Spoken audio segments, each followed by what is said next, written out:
Well, we're out here on the river, Franklin, North Carolina. That's where I live. I live right over there. I don't live on the river. I don't have access to it, but I live basically 2 houses back from this place. But we're out here. We're trying to catch a big largemouth. They're in here. They do bass stuff too. They eat a worm. They eat a buzzbait. They eat a spinnerbait. They like the bass stuff here. So we're gonna try to catch a few. But before I sign off and you see my gratuitous fishing pictures, we've had another cheater in the QCKBF, which is since I've been there, I think this is the second or third guy we've caught cheating. Everybody says, "Oh my God, why would you cheat? Ruin your reputation." Let me tell you something. If you don't have a reputation to ruin, you don't give a shit. I guarantee him and his buddies right now are at home. They'll be laughing about this for years to come. That you can promise. And actually, when I first got into kayak tournament fishing in 2018, there was a club out here, North Georgia Kayak Fishing, NGKFL. They were in my area here in North Georgia. They sold, went to like the middle of the state. I don't know what they do now, that club. I think they just basically fish in the summertime, the kind of fair weathers. But we had a tournament on Hartwell. This is before Tourney X. This is when you had to go up with your phone. We had about 50 guys show up, which was huge back then for a tournament. We had all guys from Atlanta. I was there. A bunch of guys were there. This guy was caught.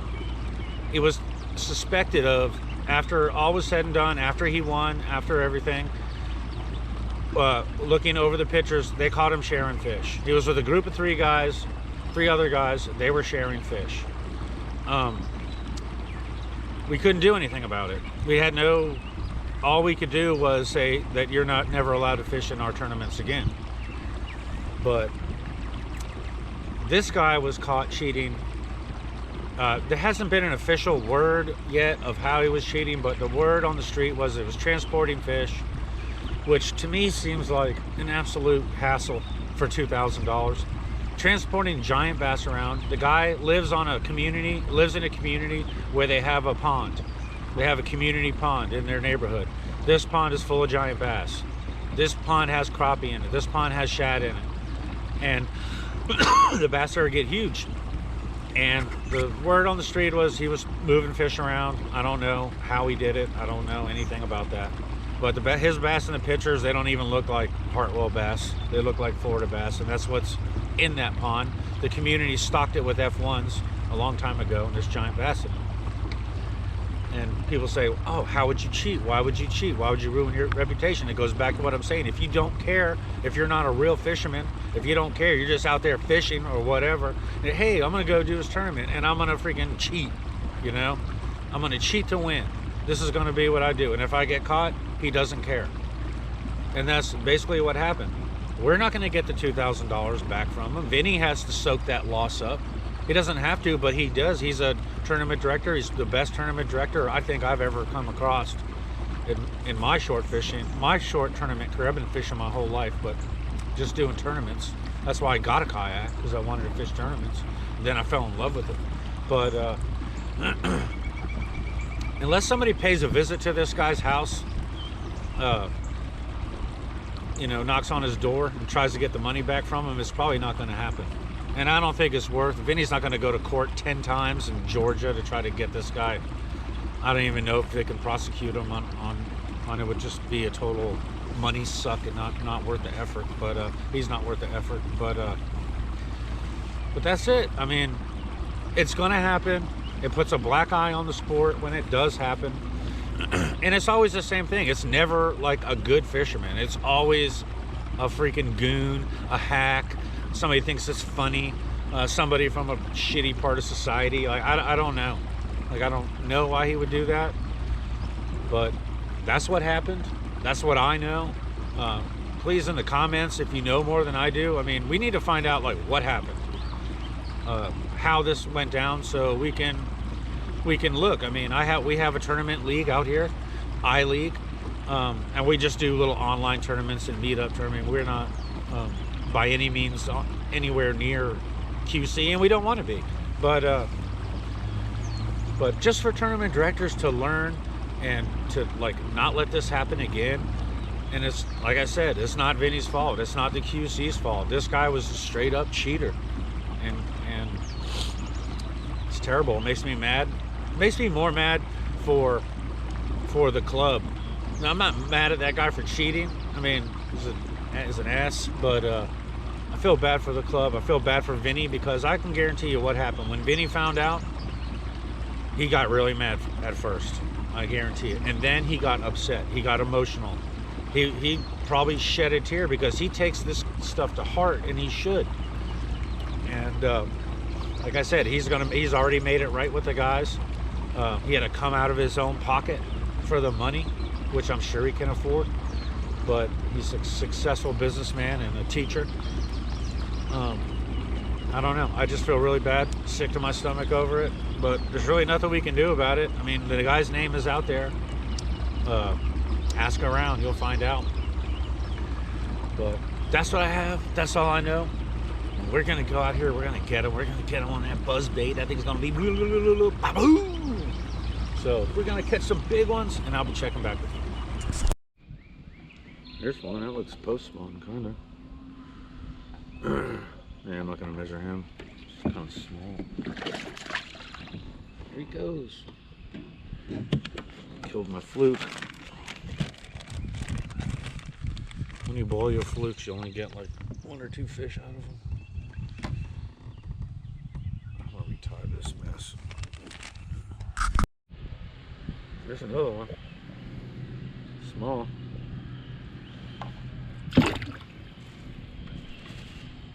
They're biting. Those are fry garters, I bet. I've seen. When it was warm, like, I don't know, it seems like forever ago, but like 6 weeks ago when we got that really warm spell, they spawned up in here. And the first wave came in, and starting to see their fry. It's like a good hatch. I don't know if there's a lot of bass in, like, this river system. I don't know.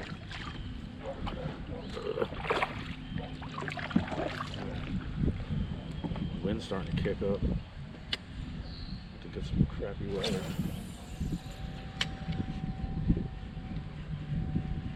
Come on now. Come on now.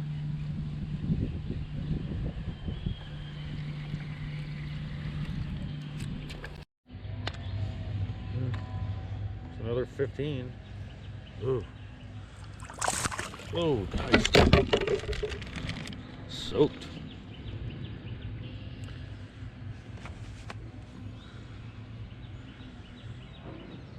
I like the avocado. The Zoom avocado fluke. For a long time, I was a fluke snob. Like, I only got JDM flukes. Kayak makes a decent fluke. I was getting a bunch of those. Like, I wouldn't use a Zoom fluke. And I always heard boil them, boil them, boil them, boil them. You know, and I was like, boil them? I was like, I don't like Zoom flukes because they're all hard or whatever. So I boil them. You just drop them into boiling water with some salt and just leave it in there for about 30 seconds. And it makes it soft. You won't catch a lot. I mean, they're not durable. They're not going to last like a regular fluke, but the action is a lot better.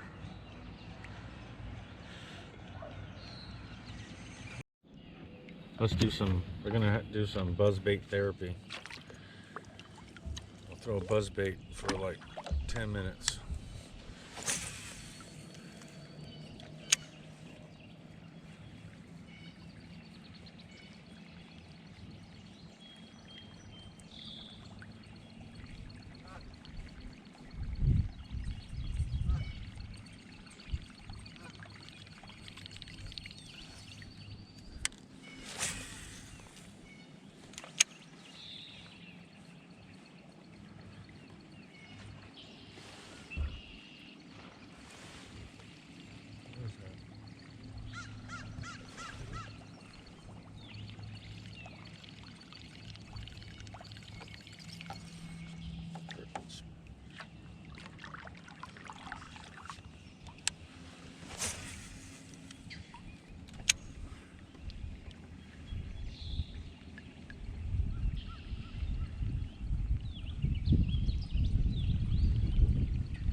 but California is That now was a shall freaking issue state. crazy. So if you apply for it and you have a clean record, why you can't have it? Good. Right. So that was the constitutional thing. That was the constitutional fight. Oh my gosh. They won in court that said that may issue is unconstitutional. It constitutionally it shall issue because they have to prove why you can't. You don't have to prove why you should be allowed. Right, and my buddy, that just changed. It just changed this year because my buddy is going for it. Right, it was applied last year. We had to write, and I had to help him with a fucking paper, an essay on why he should carry. And then shortly after the first year, boom, it changed. Podcast. And that one was way under a tree, and then he got stuck around the log, and I pulled him up. I thought I was gonna be able to pull him over. I couldn't pull him over. He was way back in there. I skipped it in there, like hopped over. Oh shit! I gotta get rid of this. I'm getting stung or something. I'm about to get stung. How's this line? God, that was... I knew there was one back there. I knew it. I knew there was one back there. Crushed it.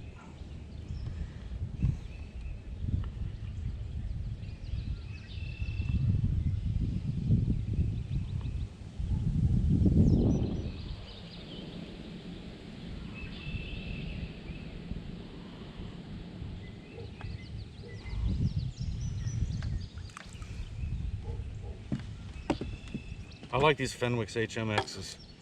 They're like $100 shipped. I think they're like $90. They charge. I buy them at Shields. They go on sale every once in a while, but they're really tough for a $100 rod. I mean, they're super tough. You've seen me catch a lot of big bass on these rods over the years. Oh gosh, really? I saw a video of yours this morning, as a matter of fact, and you're talking about Nice one. it looked like a mud bar or something, but I mean your whole skeg drags over the son of a gun as you're going over. But in this instance, I'm not wrong, so I'm going to be heard. But as far as that goes, I can't speak of that. Gotta be a big one in here somewhere. I can't imagine what's going through their mind on how they feel or what they think or their reasoning. I just have to leave that up to the fans and let them make their own judgment on that. And I just really can't speak to it.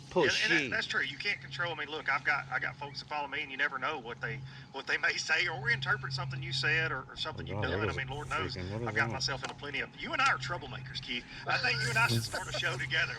Troublemaking with Luke and Keith, because that is something I'll say, man. Like there's been about 3 or 4 times where it's like, damn, Keith's in the middle of it.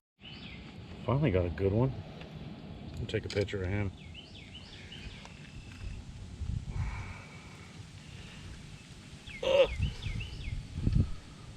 He's got it in a weird spot.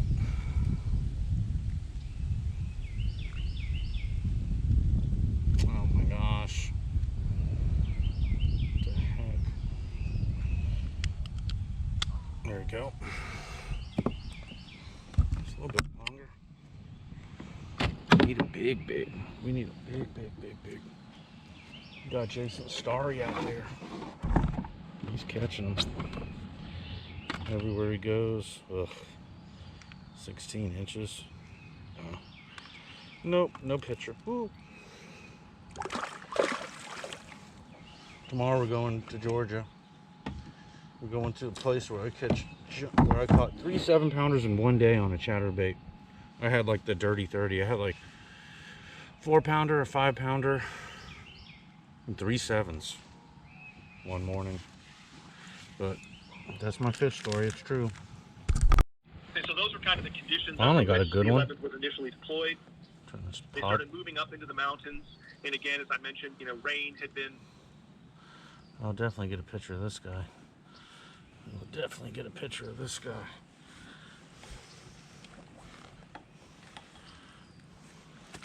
Oh, come on.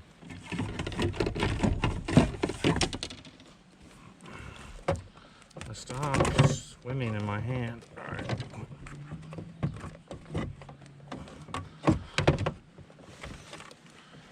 Gosh, I can't get anything over 17 inches. That's not good. He's probably gonna jump off. He's probably gonna jump off.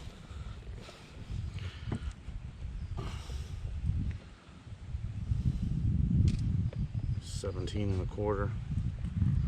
17 1/4. That's a little call.